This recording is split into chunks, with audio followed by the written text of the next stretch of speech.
Hello, this is Vlad and a new story from my channel, Amazing Life Stories. Lisa has gotten used to having to hide and run to avoid being caught and to avoid having anything she manages to steal taken away. She's been living on the streets for over a year now and has learned all the rules very well. During this time, she's found her own little hiding place, quite warm and spacious. A compassionate janitor showed it to her. No one else knew the way there, so Lisa felt completely safe there. She ended up in an orphanage after her parents were poisoned by carbon monoxide. One of them was apparently smoking, and the mattress started smoking. Firefighters pulled them out, but it was too late. Lisa was taken away immediately. And that's when she realized she couldn't live in an orphanage. From the age of 3, Lisa was left to her own devices, and by the age of 8, she was practically a street child, but here, everything was just as planned. No, of course, she understood, she needed to get used to it, others lived like that too. But there was a teacher there who, for some reason, took an immediate dislike to her. So much so, in fact, that the others were surprised. She chopped off Lisa's long hair with scissors, punished her without provocation.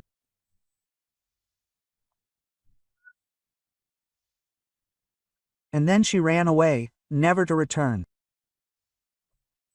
Better to live on the street with cats than in an orphanage with a teacher like that. At first, it was quite easy, because Lisa ran away in the summer. But then, when the cold weather set in, she had to survive. But now she had a chair and some things in that basement. People throw away so much that it becomes unclear why they buy so much. Today was a good day for her. Lisa stole a loaf of bread, and some kind woman gave her money. She bought milk and a piece of sausage. She decided to take a day off and read a book. She recently found a whole box of books in the trash. They were all so pretty, with pictures. Lisa didn't want to be uneducated, and since she couldn't go to school, she would teach herself. Lisa lit a candle and started leafing through the book. Then she slept for a bit, ate, and then heard a car stop not far from the hole. The doors slammed, and the car immediately drove away. Lisa sighed. She'd rested, so to speak. Surely, some bastards had thrown out the trash. She needed to go clean it up, otherwise she'd be leaving a stink. Lisa climbed out, looked around, and froze. A man was lying next to the hole. Oh, my God, he'd clearly been beaten, and very badly, because he wasn't even moving. His clothes were torn, covered in blood. Hey, are you alive? The man opened his eyes and looked at her. Help me. Hide me. Lisa was confused. She was so small, and he was so big. How was she going to hide him? It took about an hour to move the man to her basement. He seemed to help sometimes, pushing off with his feet, holding on with his hands. When Lisa helped him lie down on the mattress, she was so tired that she collapsed on the floor. She caught her breath a little and stood up. What if you die here? The man, without opening his eyes, answered, I won't die. I still have a lot to do here. Quote. Alice went for water, tore off a clean rag and began wiping and washing him. Maybe if I wash the excess off him, it won't be so scary. She went for water several times. She didn't bring much, just a plastic bottle, but everything looked much better. It had gotten dark outside. The guest seemed to be asleep, but in his sleep he was shifting and moaning. She put a wet, cold towel on his forehead several times, and then he quieted down for a while. By morning, Lisa was completely tired and fell asleep, right on that chair she'd dragged from the dump. "Hey, baby." The fox jumped up, still half awake. The man was looking straight at her. "Did you drag me here?" The girl nodded. "Thank you. You probably didn't sleep all night because of me." Quote, "Well, not quite, but almost. And how are you feeling?" "Honestly, I'm really bad. Can I lie down a little longer?" "Yes, lie down, and would you like some tea?" The man asked in surprise, "Do you have tea here too?" "Well, yes, I have a lot." He watched with interest as the little girl laid out the camping stove. The stove had a broken stem, so they threw it away. She lit a tablet that was in the same box with the stove and put down a large iron mug. She had tea leaves too. She only stole it because there was nothing else to take. Everything is behind glass. Then she decided she wouldn't go to that store anymore. It seemed so wrong. "My name is Pavel, and yours?" "My name is Lisa." "And how long have you been living here, Lisa?" She shrugged and looked at him. "And what does it matter to you?" "I was just asking. Do you have everything here?" "Yes. I've been here for a year or so." "And what happened to you?" Pavel grinned. "Oh, a real detective story happened to me." "Tell me." Lisa settled more comfortably in the armchair, covered herself with an old downy shawl and picked up a glass of tea. "I'll tell you what not to tell. Maybe I'll figure out what to do next myself while I'm at it." He took a sip, winced, apparently burning his split lip. "And I, Lisa, fell in love. Such a girl. You can't imagine what she's like. Beautiful, smart, kind. And she truly loved me. You understand? Not like when you think about whether she really loves you, but when you're 100% sure of a person."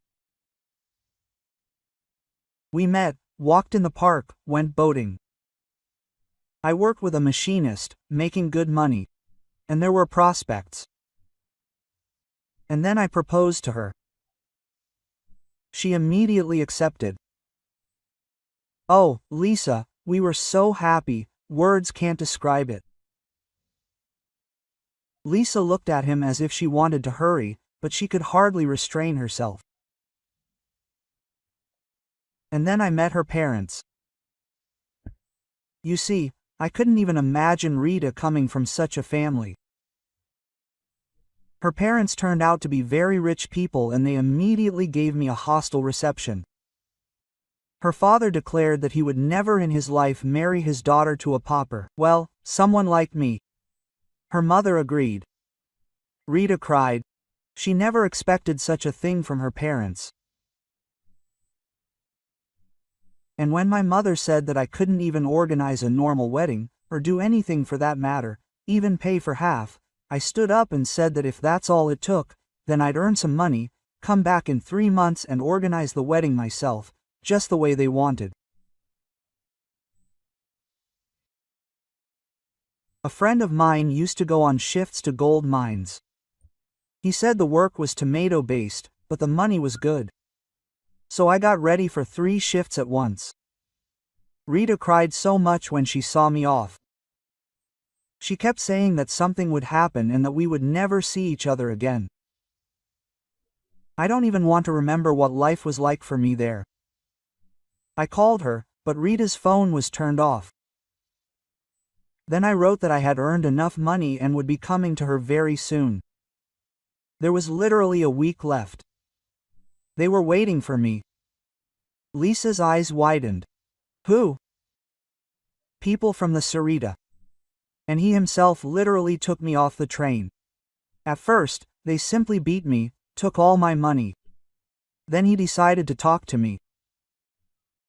He said that a letter had been delivered to Rita a long time ago, supposedly written by some friend of mine, about how the shift workers beat me up while drunk.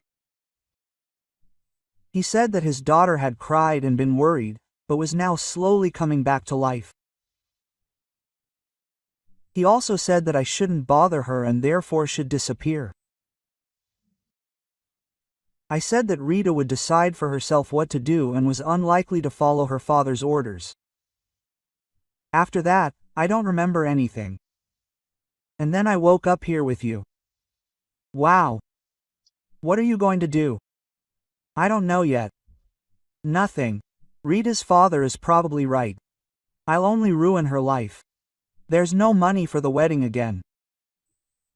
It doesn't matter how, but I didn't keep my promise. Alice jumped up. No, this is wrong. Rita loves you. And what, did you decide that she should love someone else? Pavel chuckled. The girl was so emotional. No, something needs to be done. I need to tell her everything. Who will let me see her? Well, of course they won't, but she doesn't sit at home, she goes out somewhere. I need to find out everything and prepare everything. Tell her the address. I'll find out everything so that no one finds out. And then you'll meet her somewhere and tell her everything. And let her decide for herself what to do. I don't even know if this will be right. Well, what can I give her? You won't always be lying here, beaten up. You'll go back to work, but I don't know what you adults are supposed to do. Pavel laughed quietly and groaned, clutching his lip.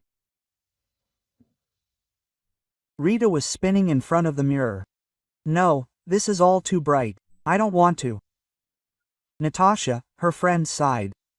Oh, well, you might as well wear mourning to my wedding. Rita sat down next to her. Natasha, can I not go? Well, please, don't be offended. Natalia shook her head. Reed, of course, you can't. Even if I understood you and agreed, you understand, your parents will still make you go. Yeah, you're right about that. Natasha hugged her friend. Still no news? Nothing. You see, I went to see his aunt. If he had been killed, she was his only relative, they would have definitely told her. But she said, nobody said anything. And to the mine itself? I don't even know where that is. He never called or wrote. Are you sure? Are you sure your father didn't take care of it? No, I'm not sure. So I'll still wait. So what about him, Edic? Rita rolled her eyes. If you only knew how disgusting he is to me. He follows me around. His parents told him he needed to marry me. And so, like an obedient son, he carries out their orders. Natasha sighed. Oh, how lucky I am to have normal parents. Listen, maybe they would talk to mine? Natasha waved her hand. Father tried, I heard. But your father told him that he had millions and he could afford whatever he wanted. And yours? You need to think about expanding your business. Your ethical parents are ready to invest money in your business. Money, money. Everything and always just for them. God, if Pashka were alive, I wouldn't think for a minute. I would pack up and run away with him to the ends of the earth. We would live on our own, and we wouldn't need anything. I think he will be found. You know, I really want you, my most beloved friend, to be happy. And I would help you. And my parents too. I'm sure of it. They sat for a while, hugging. Then Natasha said, well, let's get back to choosing a dress. Pavel stood up, then sat down. Come on, Lee, this will happen. Well, how can I show up at Natasha's wedding looking like this? Well, you understand that if you come home to change, they'll beat you up there, but like this, everyone will see you and everyone will definitely hear you. Pavel ruffled his hair. Well, you're certainly a smart kid. You know, I want to promise you that I will never abandon you, no matter what happens today. Lisa sniffed. Could anything really change in her life? They made their way through the crowd. Liza tugged at Pavel's arm, who seemed about to turn away. and then he saw Rita. She was standing a little to the side, and a young man was nudging her. "Rita, go ahead. The bride is about to throw the bouquet, and if you catch it, it will be a sign." Quote. Rita stepped away from him.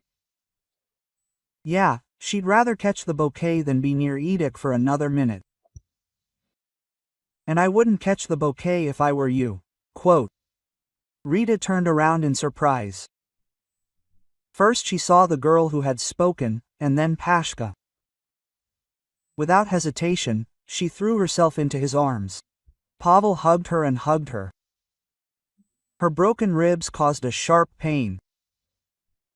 Rita pulled back and looked at him carefully. "What's wrong with you? Where have you been?" "It's him, my father." Quote. A circle formed around them. People hung on every word. "Reed, I thought I'd never see you again." Natasha and her now husband made their way over to them. Natalia also hugged Pavel. "Hi, I'm glad you're back." "Get away from her." Rita's father was making his way over to them. I said, "Step back," and removed my hands. "Edic, what are you looking at?" Edic smiled. "Are you suggesting that I take her to the Legislative Assembly at gunpoint?" "No way, I'm sorry, I don't play games like that." "Reed, you're sorry too."